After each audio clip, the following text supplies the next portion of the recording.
Lebanon पर हुए Israel के सबसे घातक हवाई हमलों के बाद पूरी दुनिया ने इजरायल को घेर कर उसकी मजम्मत शुरू कर दी है और आवाज उठाई है कि इजरायल पर जल्दी लगाम लगाई जाए, वरना नेतन्याहू की जंग करने की सनक मिडल ईस्ट को ऐसी आग में झोंक देगी जिससे उभर पाना मुश्किल हो जाएगा।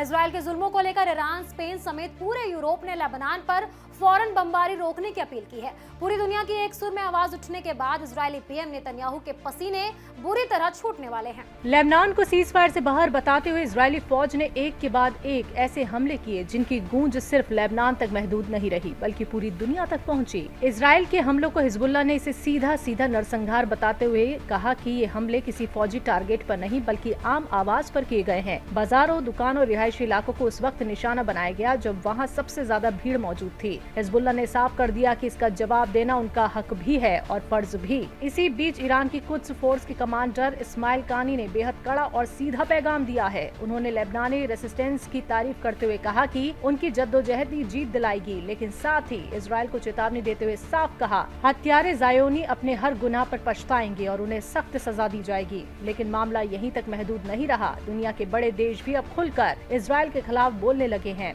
स्पेन के पीएम पेड्रो सांचेज ने नेतन्याहू पर सीधे तौर पर आलमी कानून का वायलेशन करने का इल्जाम लगाया और कहा कि अब चुप रहने का वक्त खत्म हो चुका है। फ्रांस ने भी इन हमलों की कड़ी निंदा करते हुए कहा कि लेबनान को भी सीज फायर में शामिल किया जाना चाहिए। इटली के फॉरेन मिनिस्टर ने साफ कहा कि वो दूसरा गजा बनने नहीं देंगे और इजरायल के इन हमलों को नाकाबिले कबूल बताया। चीन ने भी लेबनान की सोवरेनिटी और सिक्योरिटी को लेकर संगीन फिक्र जताई और साफ कहा कि आम शहरियों की हिफाजत की गारंटी दी जानी चाहिए। यूएन ने भी इन हमलों की कड़ी मजम्मत करते हुए इसे हालात को और खराब करने वाला कदम बताया। यानी अब ये साफ होता जा रहा है कि इजरायल के इस कदम ने उसे आलमी मंच पर घेरना शुरू कर दिया है। सबसे बड़ा सवाल अब यही खड़ा होता है, क्या इजरायल जानबूझकर इस सीज फायर को तोड़ रहा है? क्या लेबनान को बहाना बनाकर पूरे मिडिल ईस्ट में फिर से एक बड़ी जंग भड़काने की कोशिश हो रही है? क्योंकि एक तरफ कागजों पर सीज फायर की बातें हो रही हैं और दूसरी तरफ जमीनी हकीकत में बम बरस रहे हैं, लोग हलाक हो रहे हैं और हालात हर गुजरते घंटे के साथ और ज्यादा खतरनाक होते जा रहे हैं।